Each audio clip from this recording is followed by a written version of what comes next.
Dampak negatif dan positif sistem tanam paksa.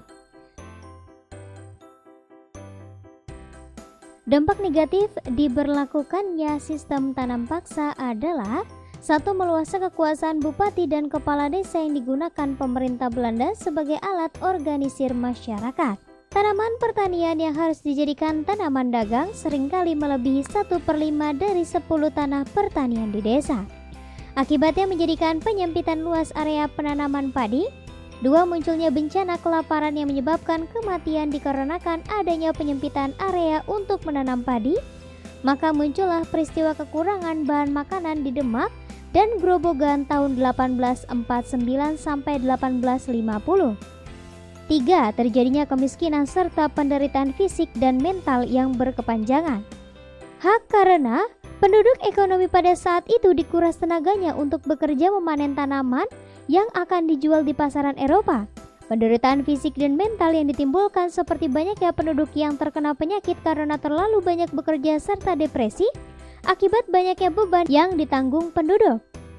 4. Meluasnya kepemilikan tanah bersama komunal. Tujuannya adalah untuk mempermudah menetapkan target yang harus dicapai oleh masing-masing desa sebagai satu keseluruhan. Hal ini, kepastian hukum individu telah dilepas dan efek dari dilepasnya hukum individu adalah tanah yang dimiliki oleh petani. Oleh para petani harus direlakan untuk penanaman tanaman ekspor. Dampak positif dari pelaksanaan sistem tanaman paksa diantaranya adalah: 1. Rakyat Indonesia telah mengenal teknik jenis tanaman baru serta mulai mengenal tanaman ekspor seperti kopi, nila, lada, dan tebu.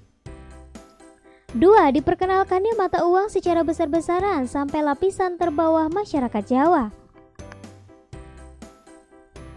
Dampak diperkenalkan uang tersebut, maka penduduk pribumi terutama yang berasal dari lapisan bawah dapat melakukan transaksi jual beli yang lebih modern, yaitu dengan menggunakan uang.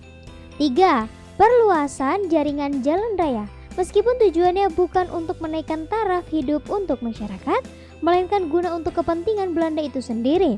Tetapi hal itu telah menciptakan hal ekonomi baru bagi orang Jawa dan memungkinkan pergerakan penduduk desa masuk ke dalam berbagai kegiatan yang berkaitan dengan uang. 4. Adanya teknologi baru secara tidak langsung, maka pelaksanaan sistem tanam paksa pada dasarnya telah mengenalkan teknologi baru, terutama dalam pengenalan biji-biji tanaman perdagangan. 5. Berdasarkan bencana kelaparan. Penderitaan akibat adanya pajak dan kesengsaraan karena pengerahan tenaga kerja secara besar-besaran. Kebijakan tanaman paksa memunculkan berbagai protes sehingga diberlakukanlah suatu kebijakan baru di Nusantara.